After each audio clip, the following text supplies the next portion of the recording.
ان الدین عند اللہ الاسلام۔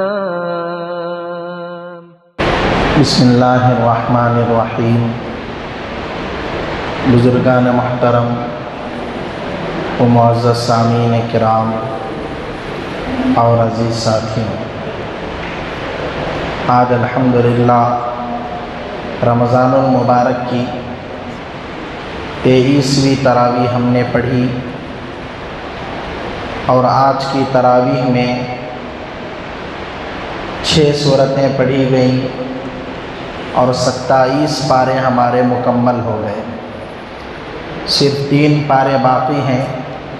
دعا فرمائیں اللہ تبارک و تعالی عافیت کے ساتھ ان 3 پاروں کو بھی مکمل فرمائے۔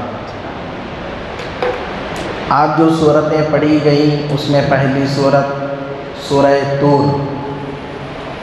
اس سورت میں اللہ تبارک و تعالی نے شروع ہی میں 5 قسمیں کھائی ہیں۔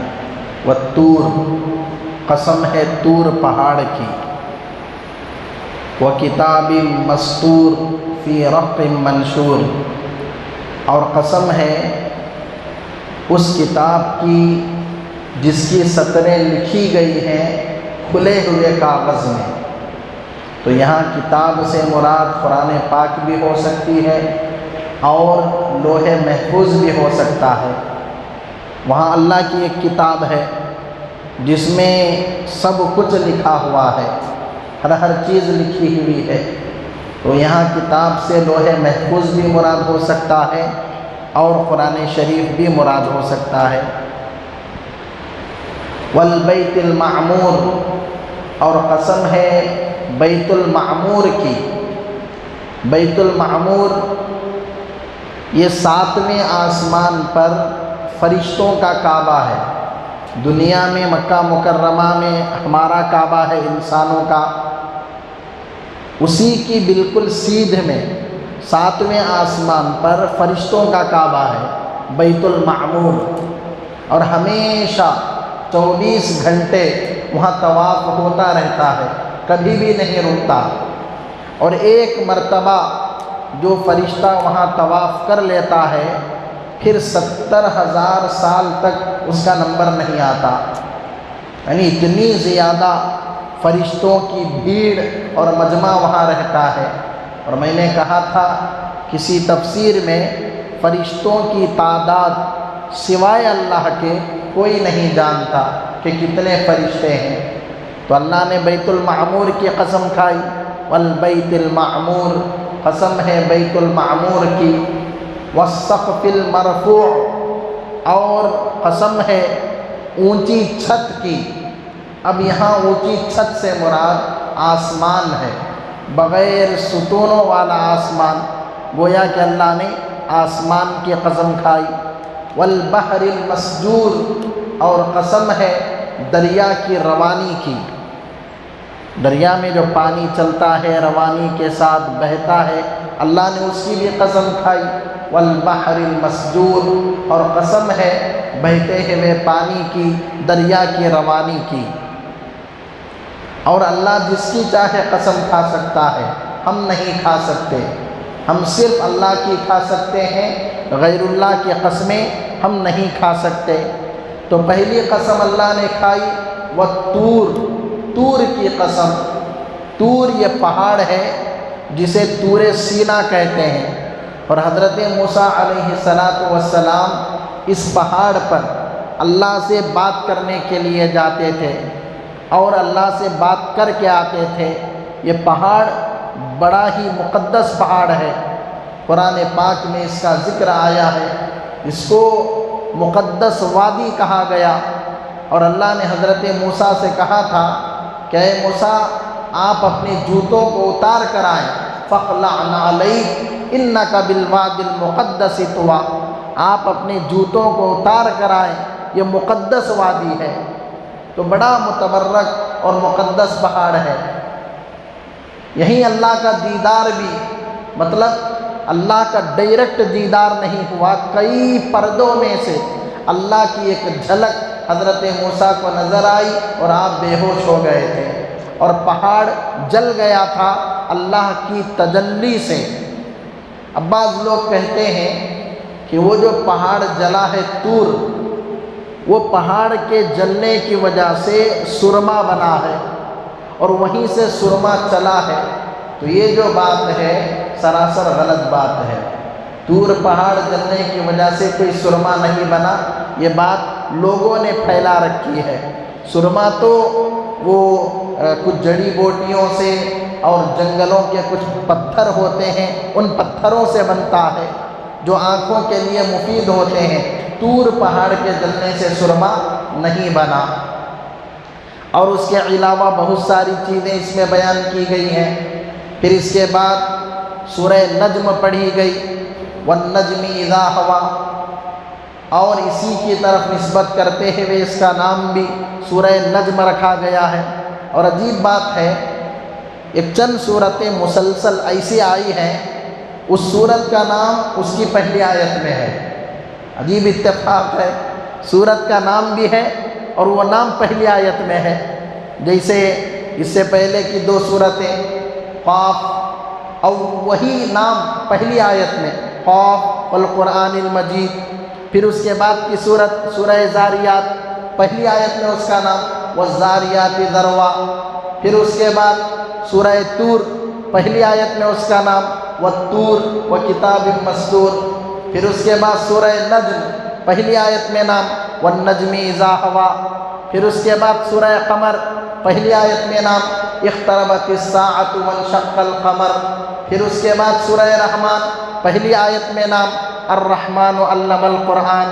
پھر اس کے بعد سورہ واقعہ، پہلی آیت میں نام اذا وقعت الواقعہ۔ سورت کا نام بھی ہے اور اللہ نے پہلی ہی آیت میں اس کا ذکر بھی کیا ہے۔ تو سورہ نجم پڑھی گئی سورہ طور کے بعد، اور نجم کہتے ہیں ستارے کو، آسمان کے ستارے کو۔ اس صورت میں اللہ تبارک و تعالی نے ہمارے نبی کو ستارے سے تشبیہ دی ہے، ستارے سے جوڑا ہے، یعنی جیسا ستارہ ہے ویسا ہمارے نبی ہیں۔ کیوں؟ ستارے کی کچھ خصوصیات ہیں، وہ خصوصیات ہمارے نبی کی بھی ہیں۔ جیسے مثال کے طور پر ستارہ راستہ دکھاتا ہے، یہ پانی کے چلنے والے جہاز اور ہواؤں میں اڑنے والے جہاز یا آسمان کے ستاروں سے راستہ معلوم کرتے ہیں۔ تو ستارہ راستہ دکھاتا ہے، اور ہمارے نبی بھی امت کو راستہ دکھانے والے ہیں، ہادی ہیں۔ اسی طرح ستارہ چمکتا ہے، روشن ہوتا ہے، اس سے روشنی آتی ہے۔ اللہ نے ہمارے نبی کو بھی روشن بنایا، منور بنایا۔ امی جان حضرت عائشہ صدیقہ رضی اللہ تعالی عنہا فرماتی ہیں، ایک مرتبہ میری سوئی گم ہو گئی، میں سوئی کو تلاش کر رہی تھی، بڑی دیر گزر گئی، سوئی نہیں ملی۔ اتنے میں میرے محبوب، میرے آقا، میرے سرکار گھر میں تشریف لائے، آپ کے چہرے کی روشنی سے مجھے سوئی مل گئی۔ تو ہمارے نبی روشن بھی ہیں، نور والے بھی ہیں۔ ایک صحابی فرماتے ہیں، ایک مرتبہ اللہ کے نبی صلی اللہ علیہ وسلم خانہ کعبہ کا ٹیک لے کر، سہارا لے کر بیٹھے ہوئے تھے، اور 14ویں کا چاند نکلا ہوا تھا۔ میں کبھی 14ویں کے چاند کو دیکھتا اور کبھی ہمارے نبی کے چہرے کو دیکھتا، کبھی چاند کو دیکھتا، کبھی چہرے انور کو دیکھتا۔ مجھے چاند میں تو داغ نظر آیا، لیکن نبی کے چہرے میں کوئی داغ نظر نہیں آیا، اتنا روشن۔ تو ستارہ روشن، ہمارے نبی بھی روشن، اللہ نے تشبیہ دی ہے۔ اور ستارہ ایک مقررہ مدت کے لیے نکلتا ہے، پھر چھپ جاتا ہے، غائب ہو جاتا ہے، نکلتا ہے، چھپ جاتا ہے۔ اللہ نے ہمارے نبی کو بھی دنیا میں ایک مقررہ مدت کے لیے بھیجا، 60 پر 3 سال کے عرصے کے لیے بھیجا، 63 سال کے لیے بھیجا کہ یہ آپ کی مدت ہے دنیا میں، پھر آپ اس کے بعد عالم برزخ میں آ جائیں گے۔ عالم برزخ میں ہمارے نبی تشریف فرما ہیں، اور ہمارا عقیدہ ہے کہ آپ عالم برزخ میں زندہ ہیں، کیا ہیں؟ زندہ ہیں۔ ہر نبی اپنی قبر میں زندہ ہے، ہمارے نبی بھی اپنی قبر میں زندہ ہیں۔ ہم وہاں جا کر درود و سلام پڑھیں گے، ڈائریکٹ ہمارے نبی سنیں گے، یہاں سے پڑھیں گے فرشتے لے جا کر پہنچائیں گے۔ تو ہمارے نبی ایک مقررہ مدت کے لیے دنیا میں آئے تھے، جیسے ستارہ ایک مقررہ مدت کے لیے آتا ہے پھر چلا جاتا ہے، تو ہمارے نبی بھی ایک مقررہ مدت کے لیے آئے پھر اپنا کام پورا کر کے چلے گئے۔ تو اس صورت میں اللہ نے ہمارے نبی کو ستارے سے تشبیہ دی۔ پھر اس کے علاوہ اللہ نے ہمارے نبی کے بارے میں کہا وَمَا يَنطِقُ عَنِ الْهَوَىٰ إِنْ هُوَ إِلَّا وَحْيٌ يُوحَىٰ، محمد صلی اللہ علیہ وسلم اپنی طرف سے کوئی بات نہیں کہتے، بلکہ وحی کی بنیاد پر اللہ جو کہتا ہے اس کی بنیاد پر ہمارے نبی فرماتے ہیں۔ پھر معراج کے واقعے کا ذکر اس صورت میں کیا گیا، اور اس کے بعد سورہ قمر پڑھی گئی۔ قمر کہتے ہیں چاند کو۔ عجیب اتفاق دیکھو، پہلے ستارے کا ذکر کیا پھر چاند کا ذکر کیا۔ یہ قرآن پاک کا اعجاز ہے، ہمیں سمجھنا چاہیے۔ یہ قرآن پاک کا معجزہ ہے کہ اللہ کیسے لے کر آ رہا ہے۔ ستارے کا ذکر کیا، پھر ساتھ میں چاند کا ذکر کیا۔ چاند اور سورج چاند اور ستارہ قریب قریب ہی تو رہتے ہیں، تو سورہ قمر کو اللہ لے کر آیا، اور اس میں ہمارے نبی کے اس معجزے کی طرف اشارہ ہے۔ شق القمر کا معجزہ، چاند کے ٹکڑے ہونے کا معجزہ۔ کفار مکہ، مشرکین مکہ ہمارے نبی کے پاس آئے اور آ کر کہا اگر تم چاند کے ٹکڑے کر دو گے تو ہم تمہیں نبی مان لیں گے۔ ہمارے نبی نے اللہ سے دعا کی، انگلی کا اشارہ کیا، چاند دو ٹکڑے ہو گیا، ایک ٹکڑا مشرق میں اور ایک ٹکڑا مغرب میں۔ تو سارے لوگوں نے یہ منظر دیکھا، صحابہ نے بھی دیکھا، کفار و مشرکین نے بھی دیکھا۔ صحابہ تو مان گئے، لیکن جو دشمن تھے انہوں نے کہا اوہو یہ تو بڑا جادوگر ہے، انسان تو انسان، چاند پر بھی اس کا جادو چل رہا ہے۔ یا انہوں نے یہ کہا اس نے ہماری آنکھوں پر جادو کر دیا ہے، اس نے ہماری آنکھوں کو دھوکے میں ڈال دیا ہے، یہ جادوگر ہے۔ بات انہوں نے نہیں مانی۔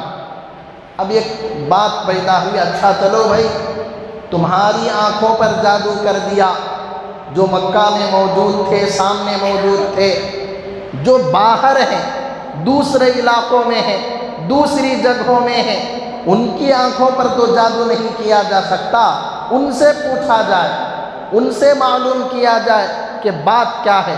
تو کئی مسافروں سے پوچھا گیا، تاجروں سے پوچھا گیا، جو باہر کے علاقوں میں رہتے تھے، مکہ آتے تھے جاتے تھے، انہوں نے گواہی دی کہ ہم نے فلاں دن فلاں تاریخ کو دیکھا کہ چاند دو ٹکڑے ہوا تھا، چاند دو ٹکڑے ہو گیا تھا۔ اور ہمارے ہندوستان میں ایک ایسا بادشاہ گزرا ہے جس بادشاہ نے چاند کو دو ٹکڑے ہوئے دیکھا تھا۔ پھر اس نے ہمارے نبی کی خدمت میں کچھ تحفے اور تحائف بھی بھیجے تھے یہاں ہندوستان سے، وہ ایک الگ بات ہے۔ تو اس سورہ قمر میں نبی کے معجزے کا ذکر ہے۔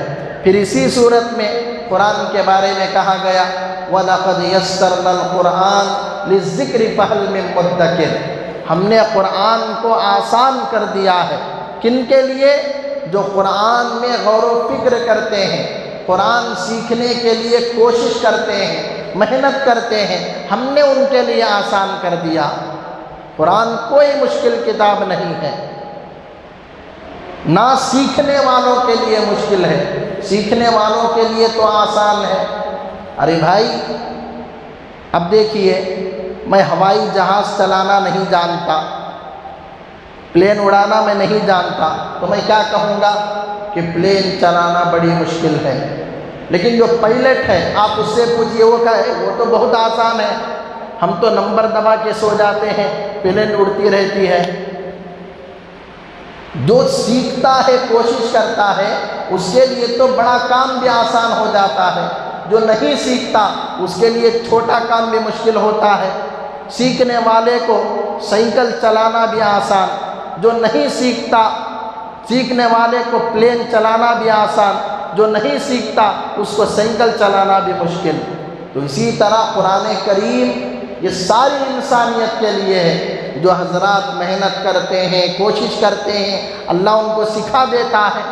جو کوشش نہیں کرتے وہ پیچھے رہ جاتے ہیں۔ چھوٹے چھوٹے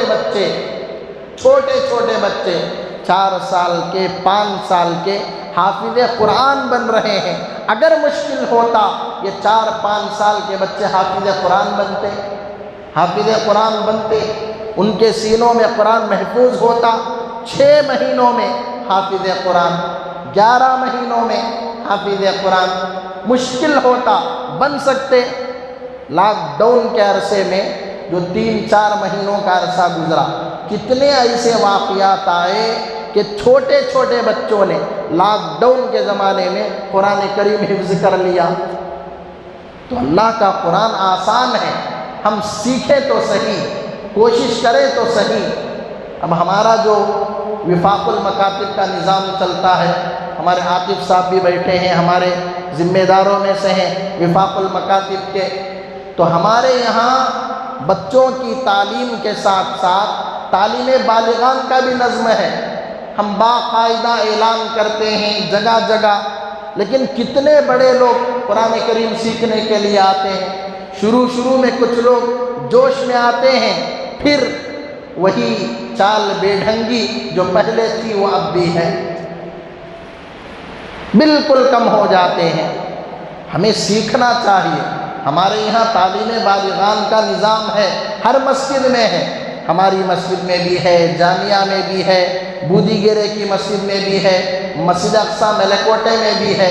لوگ نہیں جاتے، ورنہ علماء ائمہ تو تیار بیٹھے ہیں۔ میں ہر دن عشاء کے بعد یہاں بیٹھتا ہوں تاکہ لوگ قرآن کریم سیکھنے کے لیے آئیں۔ تو قرآن کریم آسان ہے۔ پھر اس کے بعد سورہ رحمان پڑھی گئی۔ سورہ رحمان یہ بڑی عظیم ترین سورت ہے۔ اللہ کے نبی نے فرمایا قرآن پاک کی دلہن سورہ رحمان ہے۔ قرآن کریم کی دلہن سورہ رحمان ہے۔ عروس القرآن اس سورت کو کہا گیا۔ کیا مطلب؟ دلہن کیسے ہوتی ہے؟ جی پرانے کپڑوں میں ہوتی ہے، بغیر میک اپ کے ہوتی ہے، یا بالکل نئے کپڑے پہن کر سجی سوری ہوتی ہے؟ کیسی ہوتی ہے دلہن؟ آپ نے نہیں دیکھی؟ دلہن سجی ہوئی ہوتی ہے، سوری ہوئی ہوتی ہے، اچھے کپڑوں میں ہوتی ہے، خوبصورت ہوتی ہے۔ تو یہ صورت سجی ہوئی ہے، یہ صورت خوبصورت ہے، مزہ آتا ہے سننے میں، مزہ آتا ہے پڑھنے میں، مزہ آتا ہے اس کی تلاوت کرنے میں۔ اسی لیے اللہ کے نبی نے فرمایا یہ قرآن کی دلہن ہے، یہ قرآن کی دلہن ہے، قرآن کی خوبصورتی ہے۔ پھر اس کے بعد سورہ واقعہ پڑھی گئی۔ سورہ واقعہ بڑی عظیم ترین صورت ہے۔ اللہ کے نبی نے فرمایا اس صورت کو سیکھو اور اپنے بچوں کو سکھاؤ، اس صورت کو سیکھو، اپنے بچوں کو سکھاؤ۔ حضرت عبداللہ ابن مسعود سے روایت ہے، اللہ کے نبی فرماتے ہیں جو بندہ سورہ واقعہ کو پڑھتا ہے روزانہ، اللہ اس کے گھر سے فقر و فاقے کو دور کر دیتے ہیں، فقر و فاقے کو دور کر دیتے ہیں۔ اس سورت کو سورت الغنی بھی کہا جاتا ہے، یعنی مالدار بنانے والی سورت۔ تو اس سورت کا اہتمام کرنا چاہیے۔ پھر اس کے بعد سورت الحدید پڑھی گئی۔ حدید کہتے ہیں لوہے کو۔ اس سورت میں چونکہ لوہے کا ذکر ہے اس لیے اس سورت کو سورہ حدید کہا جاتا ہے۔ اللہ سے دعا فرمائیں کہ اللہ تبارک و تعالی ہم تمام کو کہی گئی باتوں پر، سنی گئی باتوں پر عمل کی توفیق نصیب فرمائے۔ آمین۔ وآخر دعوانا ان الحمد للہ رب العالمین۔ اللهم صل على سيدنا محمد